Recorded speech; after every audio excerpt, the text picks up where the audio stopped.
How you doing, YouTube? Matt Massa Beer Reviews, back with some anniversary jams in the form of Treehouse Brewing's 7. This is a double IPA. What does it say on it? It says 7 is a beer brewed to mark our 7th anniversary and pay homage to the hard work of the many people who are responsible for making Treehouse what it is today. Brewed with a heavy dose of oats and our very favorite selections of Galaxy, Amarillo, and Citra, 7 is a tropical oasis in grass, featuring notes of pineapple, papaya, mango, lychee, and tangerine juice. Thank you for supporting us and giving us the opportunity to share our craft with you. No idea if there's no can date on the bottom. I assume they didn't do that. Maybe this can got missed on, but why would they date it? People probably already know their anniversary, so give this a pour, see what it's got. This comes courtesy of Steve.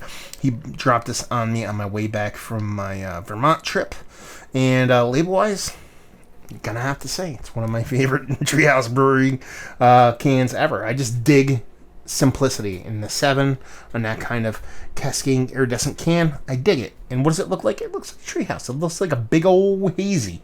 I mean, rich orange. That looks more like orange juice than most orange juice looks like orange juice. I mean, it is fluffy, it's creamy, it's dense, it's turbid. It's all those catchphrases we all like to use. I mean, it's 3/4 of pinky finger, infinite fluff. And it just has this richness to it. There's a rich, dense haze going on it. It looks absolutely fantastic. Let's get a nose. It really does mimic a lot of what they say in the label, and that it comes off as very much a melange of a lot of these kind of soft, non-acidic, non-bittering citrus fruit, along with a nice heaping helping of non-overly sweet kind of tropical fruit. So you get papaya, a little bit of kiwi vibes, a little bit of tangerine, a little bit of citrus, a little bit of grapefruit, a little bit of pineapple, all that kind of stuff, but in a very soft edged, very fluffy, very creamy, non-striking, non-acidic kind of way. I mean, it smells absolutely fantastic. Soft, little bit of touch of bittering, that nice richness without being overly sweet. Let's dive in. Cheers.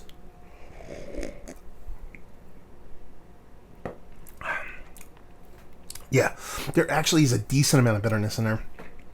It's giving you this kind of biting grassiness.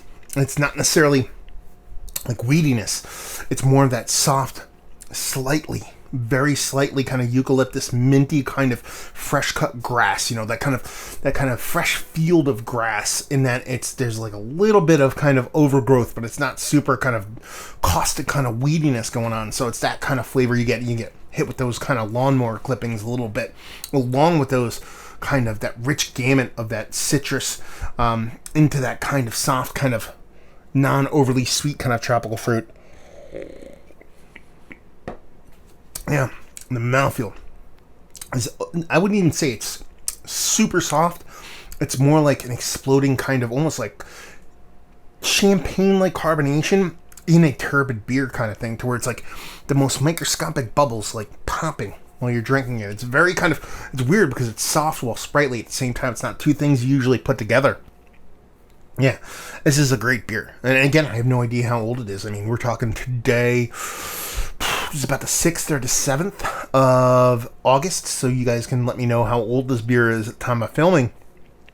But I dig it. It's really nice. It shows a decent amount of bitterness with that really nice sultry mouthfeel, while at the same time being sweet but not being overly sweet, while running the gamut of all those fruits and putting it all together in a really soft, creamy, yet sprightly kind of carbonation. I think it's fun. It's probably one of the more interesting kind of hazies that I've had from Treehouses of late, and for me it tastes a little bit of a departure from what I've been getting, which is a little bit more kind of drop out all bitterness kind of stuff. This one a little bit more green in that grassy section, and I kind of dig that. I think it plays really well what they typically do. Absolutely fantastic beer.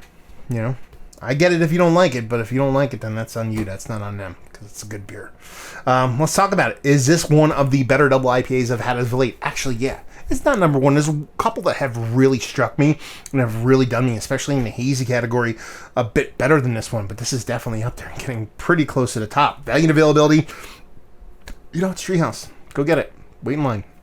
I'm guessing this is like mid-5s per can, and leave you with, if you like what will you like this beer, if you like Treehouse beers but you want a little bit of bitterness going on, because you're getting the best of both worlds here. You're getting that soft richness, that creaminess, that juiciness, that fruitiness that they are pretty much patented at this point, but you're getting that soft eucalyptus-y, slightly minty, kind of effervescent green grassiness going on. So if those are the two things that really turn you on in the hazy world, this will turn you on too. There you go. Another review in the books. Thank you very much, Steve. Hopefully you guys enjoyed it. Down there, if you want to talk about it, Massive Beers. If you want to check me out doing the social media stuff, Beer Massive. If you want to check me out doing the whole podcasting thing. And hopefully you guys enjoyed the review. Hopefully you're enjoying a nice little treehouse jam right now. And hopefully see you next time. Cheers.